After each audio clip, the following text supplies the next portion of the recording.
Amy Mickel is a professor at California State University in Sacramento with a focus on systems change, and she is going to help us put it into practice with systems thinking as a tool.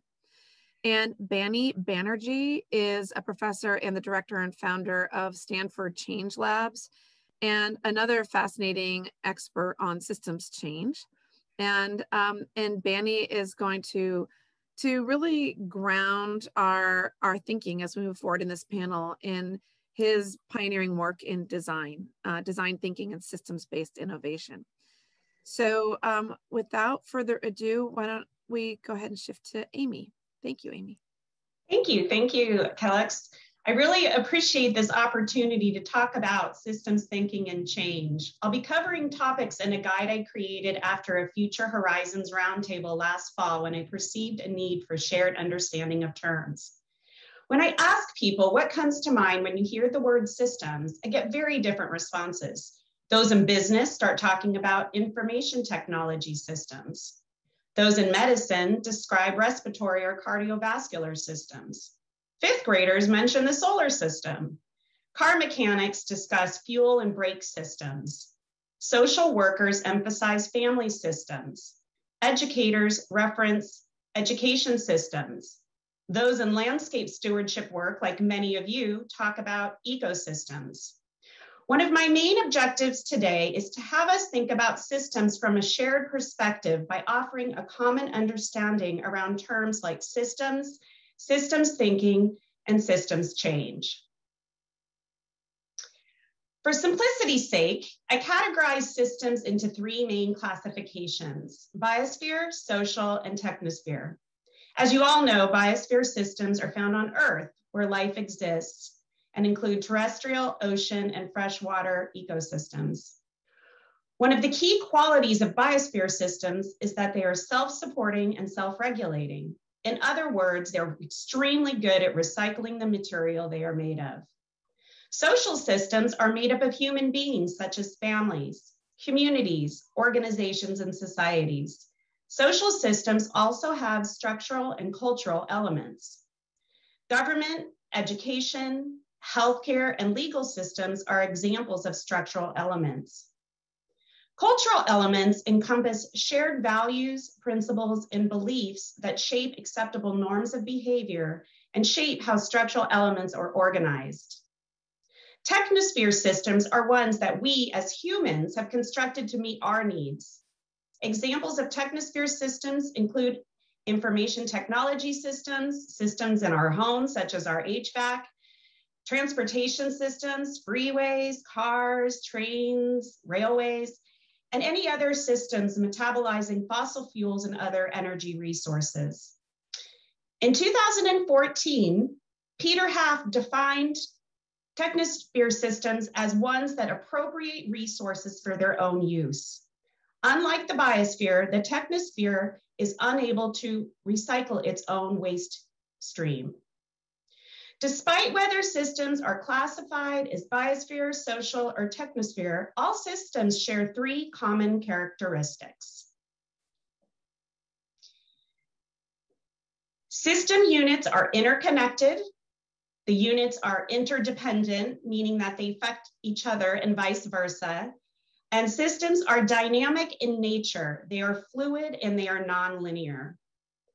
Systems thinking is a lens through which we can understand, diagnose, and solve complex issues. And it's a way to approach decision-making and future planning. A systems thinking approach underscores the importance of systems being interconnected, interdependent, and dynamic. Systems, within each of the classifications discussed earlier, also impact systems in the other classifications. Some of our most pressing and complex problems stem from this fact. One of the challenging realities we must face has to do with the role of social systems, that is humans and the implications of our choices and actions. There are a number of questions that we need to be asking ourselves. Are values and practices embraced by social systems protecting or exploiting biosphere systems? Are technosphere systems created to operate in harmony with the environment or to control it? Are technologies used to solve or create biosphere problems? I certainly don't need to tell all of you what's at stake: the future of our planet and all those that live on it. Properly functioning systems translates into equilibrium, balance, and health, which is illustrated on the side of the river with the flourishing trees and green landscape. Suboptimal performance indicates a breakdown in a system, which is illustrated by the decaying trees and brown landscape, suggesting that something needs to be done. This is where system change comes in. So what is systems change? It is a process and an outcome. Systems change as a process is the doing or action side of systems thinking. It is an intentional shift in identified systems with purposeful interventions. It is worth noting that a shift can also be unintentional, such as introducing a new policy which has unintended consequences. Systems change is a way to uncover root causes to a problem by looking upstream. It is also a way to evaluate systems change interventions and their potential outcomes by looking downstream. Systems change also refers to outcomes or the result of implementing an intervention. It specifically pertains to long-lasting change at a systems level. Achieving systems level change often requires a change in culture, which can be accomplished through interventions designed to shift shared values, principles, and beliefs. And this requires buy-in, commitment, and actually walking the talk, especially from our leaders. So let's talk through an example of systems change as a process.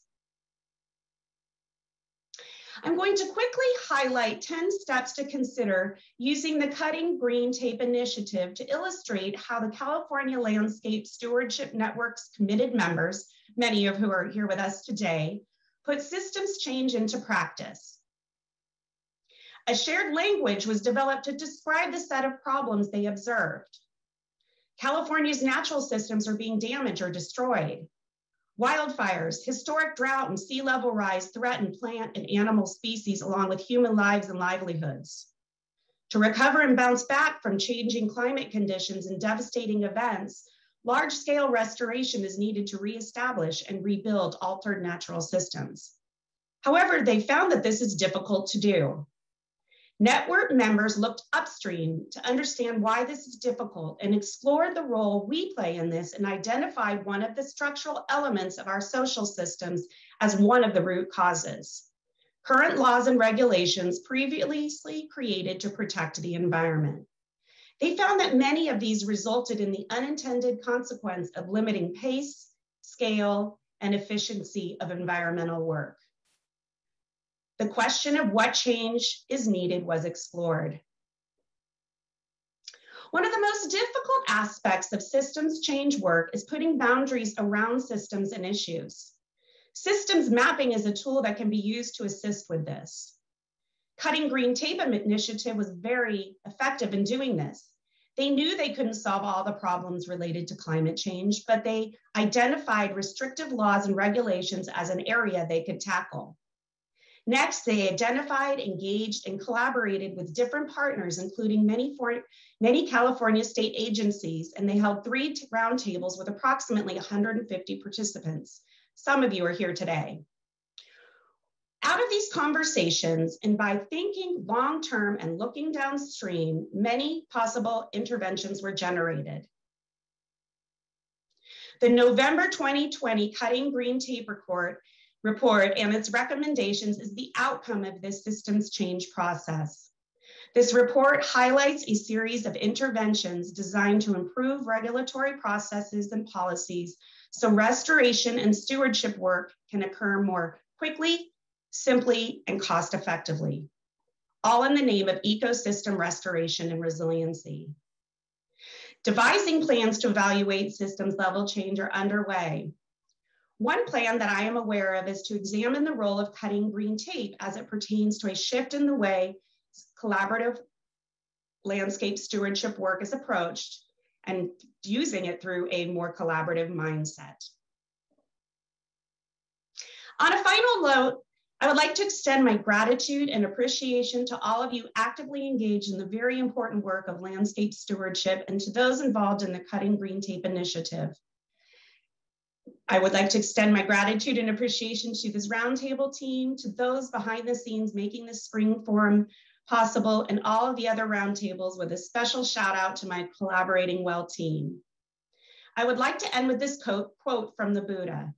All things appear and disappear because of the concurrence of causes and conditions. Nothing ever exists entirely alone. Everything is in relation to everything else. Thank you.